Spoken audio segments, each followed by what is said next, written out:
Good morning दोस्तों, welcome back to new good way. आज है दोस्तों 2 फरवरी 2022 और 2 फरवरी 2022 के जो भी डेली करंट अफेयर के क्वेश्चन बनते हैं उन्हें हम आज डिटेल से डिस्कस करेंगे। आज का वीडियो आपको अच्छा लगे तो चैनल को सब्सक्राइब और इसका बेल आइकन है वो जरूर प्रेस करें ताकि डेली के जो वीडियो अपलोड कर रहा हूँ उनका नोटिफिकेशन है वो आपको मिलता रहे।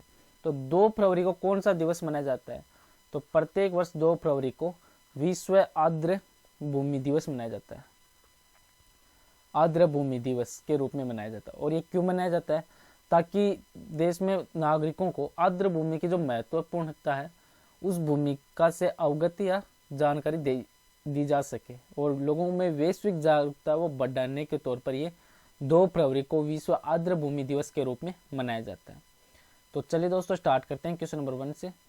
क्वेश्चन नंबर 1 है कि किस कंपनी ने भारतीय एयरटेल में 1 बिलियन जो अमेरिकी डॉलर है वो निवेश करने का समझौता किया है? तो आंसर है दोस्तों ये गूगल कंपनी के द्वारा।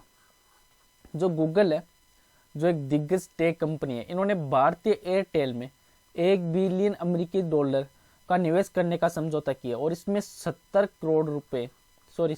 करोड़ जो डॉलर है यानी भारतीय मुद्रा में देखें तो 5200 के समथिंग करोड़ रुपए का जो एक इक्विटी इन्वेस्ट है वो शामिल है। और इसमें एयरटेल में गूगल को लगभग 1.28% की हिस्सेदारी है वो मिलेगी। और गूगल है वह यह निवेश है वो गूगल फॉर इंडिया जो डिजिटाइजेशन फंड के हिस्से के तौर पर वो कर रहा है। नेक्स्ट क्वेश्चन है क्वेश्चन नंबर 2। कौन सा देश है जो पिछले कुछ वर्षों में भारतीय अनार के निर्यात के लिए शीर्ष गंतव्य के रूप में उभरा है? तो आंसर दोस्तों ये बांग्लादेश में। जो बांग्लादेश है वहां पर ये उभरा है। जो बांग्लादेश में पिछले जो कुछ वर्ष है वहां पर भारतीय अनार के निर्यात के लिए शीर्ष गंतव्य स्थान के रूप में बांग्लादेश उभरा है। और पिछले जो वित्तीय वर्ष था सन 2020 से 21 उसमें भारत ने लगभग 68,000 टन फलों का निर्यात किया था और इसमें 39,906 टन है वो उसमें 50% से जो अधिक है वो बांग्लादेश ने निर्यात किया था। और अनार है वह दुनिया का एक उष्णकटिबंधीय और उपोष्ण कटिबंधीय क्षेत्रों में ये उगाया जाता है। नेक्स्ट क्वेश्चन है क्वेश्चन नंबर 3। भारतीय भूवैज्ञानिक सर्वेक्षण ने किस राज्य में भारत का पहला जो भू पार्क है वो स्थापित करने की जो मंजूरी है वो दी है? तो आंसर दोस्तों ये मध्य प्रदेश में। जो मध्य प्रदेश राज्य है वहां पर ये मंजूरी दी गई है। जो भारतीय भूवैज्ञानिक सर्वेक्षण है उसने मध्य प्रदेश में जो नर्मदा नदी है, नर्मदा नदी के तट पर जो लम्हेहा गांव है वहां पर भारत का एक पहला जियो पार्क स्थापित करने की मंजूरी अभी दी गई है। और ये जियो पार्क एक एकीकृत क्षेत्र है जिसका उद्देश्य है वो जो भूवैज्ञानिक विरासत को स्थायी रूप से सुरक्षित करना है। नेक्स्ट क्वेश्चन है क्वेश्चन नंबर 4। भारतीय महिला हॉकी टीम ने एशिया कप 2022 में कौन सा स्थान है वो हासिल किया है? तो आंसर दोस्तों ये तीसरा स्थान हासिल किया है जिसमें भारत की महिला हॉकी टीम है उनने पूर्व चैंपियन चीन को हराकर कांस्य पदक जीता। और सविता पूनिया उनकी जो अगुवाई में भारतीय टीम ने अपने एक एशिया कप खिताब की रक्षा वो नहीं हुआ था उसमें। और मलेशिया को 9-0 से हराकर भारत है उसको जापान से 0-2 से हार का सामना करना पड़ा था। और जापान ने दक्षिण कोरिया को जो हराया था उसमें एशिया कप का खिताब वो अपने नाम किया था। नेक्स्ट क्वेश्चन है क्वेश्चन नंबर 5। 2022 तक विश्व में इस्पात का सबसे बड़ा उत्पादक देश है वह कौन सा है? तो आंसर दोस्तों ये चीन। जो वर्ल्ड स्टील एसोसिएशन है WSA उसके अनुसार 2021 में भारत का जो कच्चा इस्पात है उसका उत्पादन है वह लगभग 18% से बढ़कर 118 मिलियन टन हो गया है। Million ton.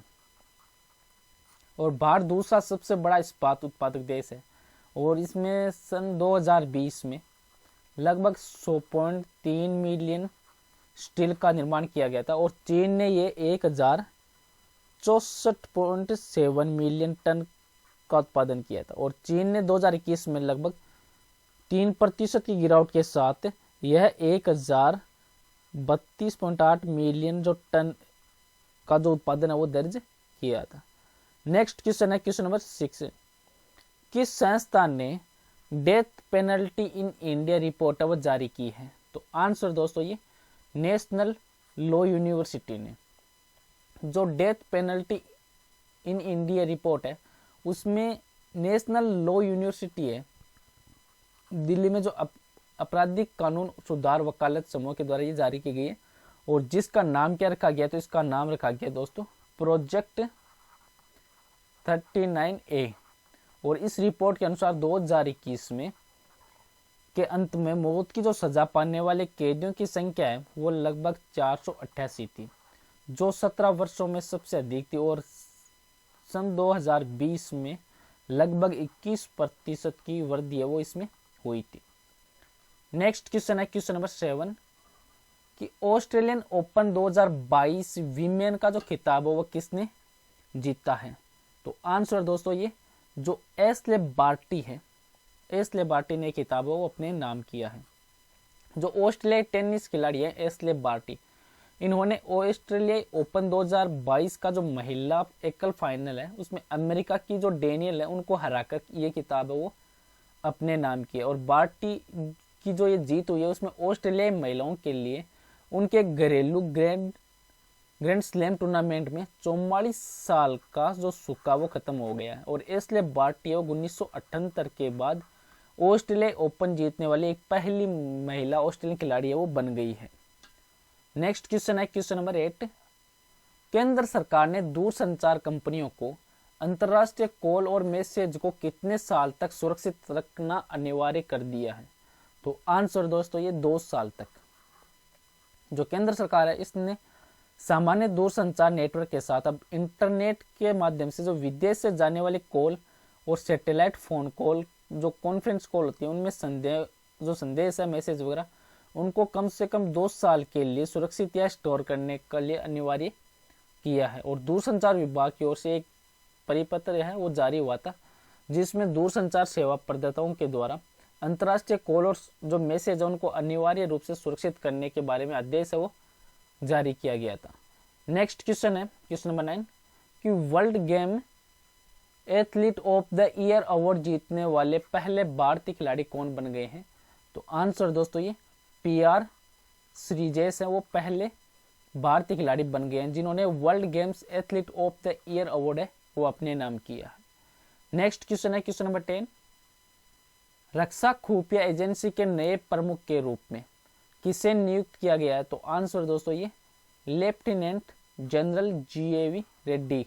जो रेड्डी साहब इनको रक्षा खुफिया एजेंसी का नया प्रमुख के रूप में नियुक्त किया गया। और आज का लास्ट क्वेश्चन है जिसका आंसर आपको कमेंट बॉक्स में लिखना है कि केंद्र सरकार ने किसे नया मुख्य आर्थिक सलाहकार वो नियुक्त किया गया है, और इसका आंसर आपको कमेंट बॉक्स में लिखना है।